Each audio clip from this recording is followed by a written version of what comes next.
In a village, there was a large woman with a high back. She was so big that she could walk with her head hanging down. She was a pussier. She was very kind, had tears in her eyes, and often took care of her own children. The woman always wore a dark black kimono. The woman always wore a dark kimono and was always alone with her child. The villagers often saw her walking down the street. The villagers called her Cow Woman. Whenever she passed by, the children in the village would say, "The cow lady is passing by," and they would follow her as if they were looking at something unusual. And they would say many things about her. The cow woman loved her child very much. She knew very well that she was a cripple, that people would make fun of her children because they were the children of a cripple, and that she had no one to take care of them because they had no father. So the cow woman took pity on the child and loved him even more. The cow woman's children were boys, and they adored their mother. And the cow woman's child was always with his mother because they were big and many times stronger than men, and had a gentle personality. People asked them to do hard work for them. They asked her to carry firewood, stones, luggage, and many other things. The cow lady worked hard. With the money she earned, they were able to make a living every day. The cow lady, who was so big and strong, got sick. No matter what happens, no one ever gets sick, and her illness was quite serious, and she was not able to work. The cow woman wondered if she was going to die. She also wondered who would take care of her children if she died. When I thought about it, I couldn't die even if I wanted to. I wanted to watch over my child's life, even if my soul turned into something else. Cow woman's large, kind eyes were filled with large tears. However, it seemed that cow woman had no choice but to accept her fate. Her illness grew worse and worse, and finally she died. The people of the village felt sorry for the cow woman. Even though they were occupied with the cow woman's child they had left behind, the villagers all felt sorry for her. The villagers gathered together for her, held a funeral ceremony, and buried her in the cemetery. The villagers then decided to take care of and raise the cow woman's child that she left behind. The cow woman's children were moved from one family to another, and as the months went by, they gradually grew bigger.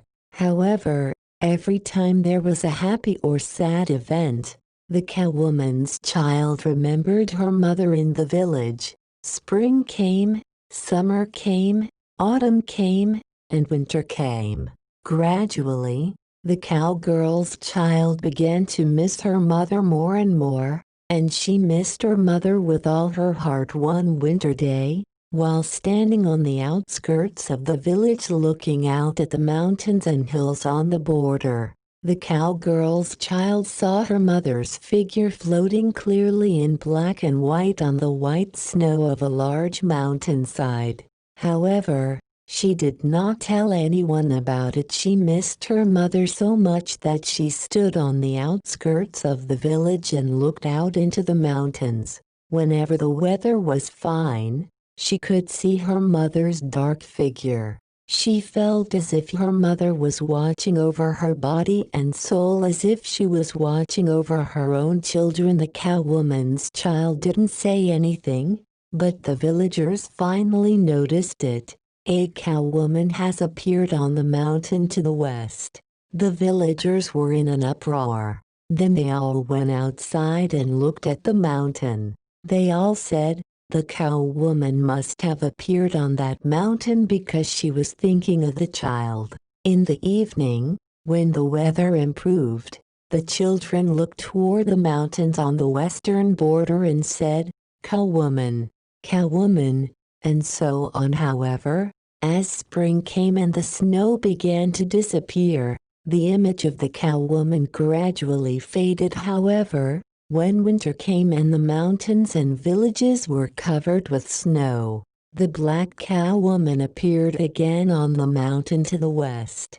The people of the village and their children were full of rumors about the cow woman throughout the winter, and every day the cow woman's child would stand on the outskirts of the village and gaze at the sight of her beloved mother. When spring came and the weather became warmer, the cow woman disappeared with the snow. Thus, the next year and the next, the black figure of the cow woman appeared on the mountain to the west. In the meantime, the child had all grown up and were now working in the house of a merchant in a town not far from the village. After the cow lady's child went to town, she continued to look toward the mountains to the west and saw her mother, whom she missed.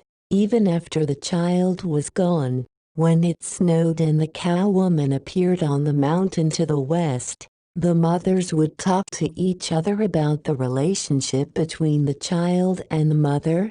Oh, it must have been warmer now that the cow woman has faded away. Eventually, they began to talk about the cow woman as the seasons changed. Eventually, they began to talk about the changing seasons and the cow woman. In the spring of the following year, the cow woman's child, without the permission of their mother, who had appeared on the mountain to the west, ran away from the merchant's house, boarded a train, abandoned their hometown, and went to the countryside in the south. No one in the village or the town knew what would happen to the child. In the meantime, summer passed, autumn passed, and winter came soon. Snow began to fall and accumulate on the mountains, villages and towns. The only thing that was strange was that for some reason, only this year, there was no sign of the cow woman in the mountains to the west. The people were perplexed by the lack of sight of the cow lady. With no more children in town, the cow lady must have needed to watch over her own children. They discussed the situation that winter had passed and spring had come. There was still snow on the ground in many parts of the town. It was late one night. A large woman was walking slowly through the town. When people saw her, they were amazed. It was because she was indeed a cow woman. Everyone was talking about where the cow lady came from. Many times after that, people saw the cow woman walking around the town in the middle of the night, looking lonely. She must not have known that her child had left their homeland. She must be walking the streets of this town looking for a child. The people said the snow had completely disappeared, leaving no trace in the middle of the city. All the trees were wiping their silvery buds and the night was getting brighter and brighter. One night, the villagers saw a cow woman standing in the dark street of the town, crying out in pain. But after that, no one had seen the cow woman. Whatever had happened to the cow woman? She was no longer in the town after that year. The black figure of the cow woman was never seen in the mountains again. In the winter, the cow woman's child went to work in the south of Japan where there was no snow. There they worked hard and became very rich, then started to miss the country where they were born. When he returned to his hometown, his mother had no parents or siblings, but there were important people who had raised him when he was very young. He thought back to those people in the village. I felt that I had to thank those people for their kindness. The cowgirl's child came all the way back to their hometown with lots of souvenirs, money, and money. She expressed her gratitude to the people of the village. The villagers were delighted and celebrated the success of the cow woman's child. The cow lady's child decided that they should do some business of their own. So they bought a large piece of land in the village and planted many apple trees. They decided to grow a lot of good apples and send them to other countries. The cow lady's child hired many people to fertilize the trees, and in the winter they built an enclosure to prevent the trees from being broken by the snow. Eventually, the trees grew larger and larger, and one year in the spring, apple blossoms bloomed all over the large field as if it had snowed.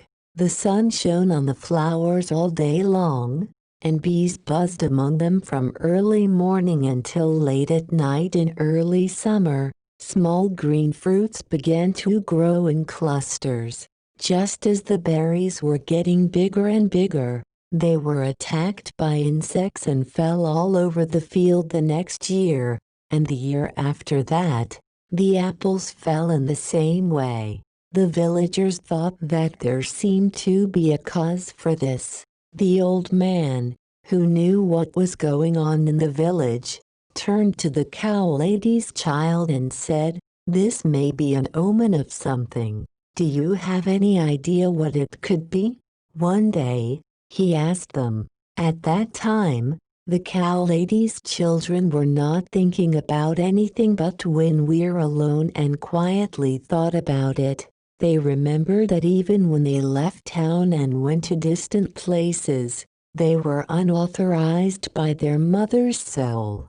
I also remembered that even after I returned to my hometown, I had only visited my grandmother's grave and hadn't even had a funeral yet. I realized that I had been so cold and indifferent to my mother, even though she had cared for me so much and had protected me even after her death. Thinking that this must be my mother's anger, the cowgirl's child called the monks and everyone in the village to make an offering for her soul. The next spring, the apple blossoms bloomed again as white as snow. The following spring, the apple blossoms bloomed again as white as snow, and in the summer, the apples bore green fruit.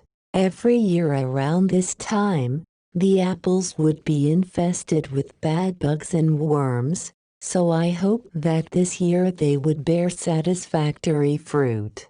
Then, in the late afternoon of that summer, bats came flying out of nowhere. Out of nowhere, many bats flew around the apple orchard every night, eating all the bad insects. One of them was a big bat. That big bat seemed to be leading the other bats like a queen. On nights when the moon was rising roundly in the eastern sky, or when the sky was dark with black clouds, the bat would fly over the apple fields. That year, the apples were free of insects and the fruit grew well, yielding a harvest far greater than expected.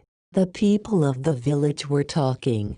The villagers told the story of a cowwoman who came as a bat to protect the apples.